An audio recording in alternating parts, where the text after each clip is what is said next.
গোপীনগর বিকেলবেলা মাটির ঘরগুলো নিয়ে আসবো। ডান দিকে দেখো, ডান দিকের ঘরগুলো দেখো, ডান দিকে। বলো কি বলছিলে?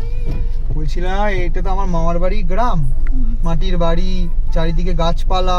তো এই যে মাঠটা দেখো, এই মাঠটা আমরা ছোটবেলায় খেলতাম, যখন মামার বাড়ি আসতাম এই মাঠে আমরা সব বন্ধুরা মিলে, এখানে প্রচুর বন্ধু আমার, এখনো অনেক বন্ধু, এখনো আমার সবাই বন্ধু এখানে, কে চেনে না আমাকে। আজকে বেরোবে তো ঘুরতে? হ্যাঁ আজকে বিকেলে তো অবশ্যই বেরোবো, সবার সাথে দেখা করতে হবে না, এই মাঠটা খেলতে আসতাম। বাবা শুভ ব্যাট নিয়ে চলে আসতো খেলতে, ক্রিকেট খেলতো না রে? ব্যাট নিয়ে আসতাম, ফুটবলও খেলা হতো, তবে এই মাঠটাতেই খেলা হতো, খুব খেলা হয়েছে এখানে।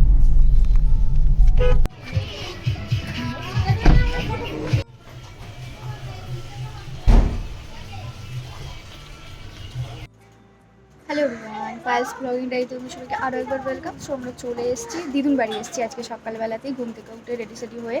তো তোমার দিদুনের বাগানটা ঘুরে দেখাবো, তো তারাও পরে দেখা যাচ্ছে। এবার একটুখানি ফ্রেশ হয়ে যায়, নিয়ে কিছু খেয়ে নিই। অলরেডি বেজে গেছে 12:30, সো এখন লাঞ্চ করে নেবো।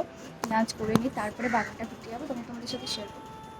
সো বলে আমাদের প্রচণ্ড খিদে পেয়ে গেছিলো, আর আমার এই মোটা চালের ভাত খেতে খুব ভালো লাগে। আমি দিদুন বাড়ি গেলেই বলে এই মোটা চালের ভাত করতে, আর দিদুনের হাতে এই কষা মাংস, আর সঙ্গে দিদুন করেছিল পাট শাক ভাজা, সো জমিয়ে খেলাম। কেমন লাগছে? খাওয়া দাওয়া কমপ্লিট, এবার যাচ্ছি দিদুর বাগান ঘোরাতে তোমাদের দ্বারা। এই দেখুন উচ্ছে গাছ হয়েছে, বেশ ছোটো ছোটো অনেক গাছ আছে, তারও দেখায়। এই দেখো বড় একটা কাঁঠাল গাছ, এই দেখো একটা কাঁঠাল পাকাতে দিয়েছে। বেদানা গাছে ফুল এসছে, দেখো দেখো ছোট্ট ছোট্ট বেদানা গাছে ফুল এসছে, বেদানা ধরেছে। এই দেখো বেদানা ধরেছে গাছে, আমাদের দেখেছ, হাত দেবো না। এই দেখো বেদানা ধরেছে একটা ছোট্ট গাছ। ওয়াও, এটা লেবু গাছ, ছোট্ট ছোট্ট পেয়ারা হয়েছে। এটা আতা গাছ, আর দেখো বিশাল বড় আম গাছ, অনেক আম হয়েছে। ওই আম নিতেই আমি এসেছি, পেটি পেটি করে আম নিয়ে যাব। আর ওখানে একটা আশফল গাছ আছে, দেখো আশফল হয়েছে। এটা পুকুর, সুন্দর এখানটা হাওয়া, তো সুন্দর হাওয়া দিচ্ছে কি বলবো। তো সুন্দর একটা ছোট্ট বাগান, মানে শসা গাছও ছিল, আগের বারে বেশ শসা ছিল। দেখো কাঁঠালটা দেখি পেকেছে, পাকেনি, কাঁচা। এই দেখো ফল, দেখো আশফল বলে নাকি এটাকে।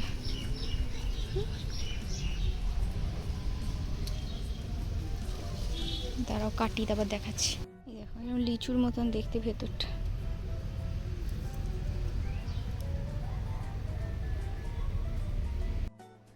বাড়ির গাছের আম কত বড় বড় আম হয়েছে, দেখেছো? এই যে পেটিতে এখন আমগুলো প্যাক হবে, আমরা নিয়ে যাব।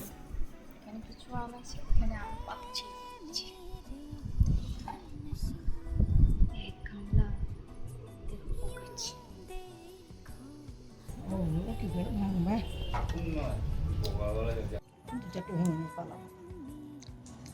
মিষ্টি মিষ্টি, দারুণ মিষ্টি রয়েছে, দেখেছো?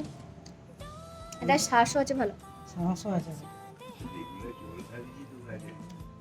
এই এটা দেখো খেয়ে, এটা আরো মোটা, লিচুর মতন দেখো।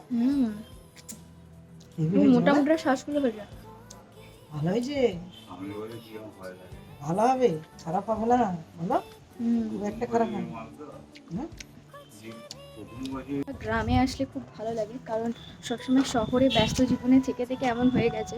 সো গ্রামে এসে যে দিদুর এখানে আশফলগুলো দিদু ছাড়িয়ে দিচ্ছে, এত মিষ্টি খেতে হয়েছে না, কি সুন্দর। তো আমি একটুখানি এলাম পুকুরের হাওয়া খাবো। আর পুকুরে এখন বিকেলবেলায় না সবাই মাছ ধরে, সেটাই আমি দেখতে আসছি। তারা মাছ ধরছে, তারা দেখাচ্ছি। পুকুরে সবাই মাছ ধরতে চলে এসছে বিকালে, এখানে এখানে ওখানে সবাই বসে পড়ে। আর আম গাছে তো বিশাল আম হয়েছে, কোনো আম আছে। কি সুন্দর, সবাই মাছ ধরছে দেখো বসে বসে।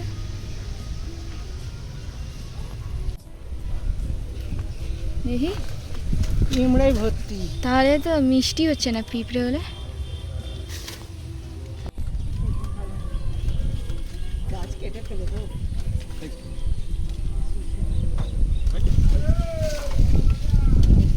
তো এক থাক আশফল পেরে নিয়েছি আমি গিয়ে, কারণ এটা আমি নিয়ে আসবো খাবো বলে। দারুণ মিষ্টি হয়েছে আশফল, আর আমি কোনো দিন এর আগে দেখিনি। ওখানে দিদুন বাড়ির গাছে প্রথমবার দেখলাম। তোমরা কে কে আগে দেখেছো অবশ্যই কমেন্টস করে জানিও। আর এই দেখো এই যে এত আম দিদু পাকাতে দিয়েছিল, কারণ এটা হচ্ছে আমরা নিয়ে আসবো বলে। সো এই আমগুলো আমাদের পেটিতে এখন প্যাকিং হচ্ছে, বাছাই করে করে। তো এগুলো এই যে আমরা নিয়ে আসবো। তো এই দেখো দিদু ভরছে, একটাই কাঁচা আম ভরবে, একটা পাকা আম ভরবে। এবার আমরা সন্ধেবেলা একটু চপ আর মুড়ি খেয়ে এবার বেরিয়ে পড়বো। ওখানে মানে দিদুনদের মানে আরও রিলেটিভস আছে মামনির, তো সেখানে বেরিয়ে যাবো। তো সেখানে এসে গেছি আরও এক দিদুনের বাড়ি। সেই দিদুনের বাড়ি এসেও আবার সেই চপ কোল্ড ড্রিঙ্কস এইসব খাওয়া দাওয়া চলছে। সো আমরা খেয়ে দিয়ে এবার যাবো অন্যদিকে। দেখো আমরা বসে বসে চপ খাচ্ছিলাম। এখানে এসছি মামনির নাম্মুর কাছে। নাম্মু মানে হচ্ছে ঠাকুমা, তো মামনি ভালোবেসে নাম্মু বলে ডাকে। তো দেখেছো ঠাকুমা আর নাতির মানে নাতনির কত ভালোবাসা। আর আমার সাথেও একটা হাগ হয়েছিল, সেটা ক্লিপস আর নেওয়া হয়নি। সো এখান থেকে আরেক দিদুনের বাড়ি যাবো, তার জন্য মিষ্টি নিয়েছিলাম। মানে আমরা এই করে প্রায় অনেকগুলো দিদুনের বাড়িতে ঘুরলাম, টোটাল 4টে দিদুনের সাথে দেখা করেছি। তো এই ঘোরাফেরা করে, তো চলো দেখতে থাকতো তুমি ভিডিওটা।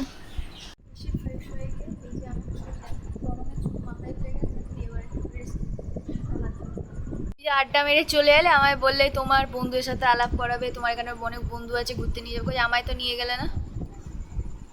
আমার বন্ধু তুমি আর দেখা করে আর কি করবে? না ঠিক আছে, তোমার বন্ধুর সাথে দেখা করলে না ঠিক আছে, কিন্তু তুমি যে বললে তোমার জায়গাগুলো যেখানে তুমি খেলতে আড্ডা মারতে সেগুলো দেখাবে। সকালে দেখালাম তো, গাড়িতে আসতে আসতে সবগুলো দেখালাম।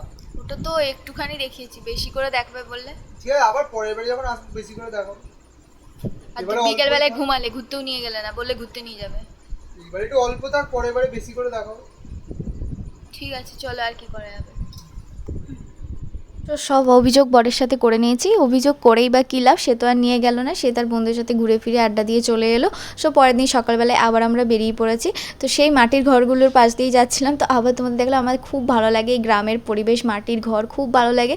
সো ওখানে একটুখানি ঘুরেছিলাম, দিয়ে এবার চলে যাচ্ছি বাড়ির দিকে, কারণ সকাল সকাল বেরিয়ে গেছি, রাস্তাটা ফাঁকা থাকে সেই জন্য। দিয়ে এবার টাটা বাই বাই, সবার কেমন লাগলো জানিও।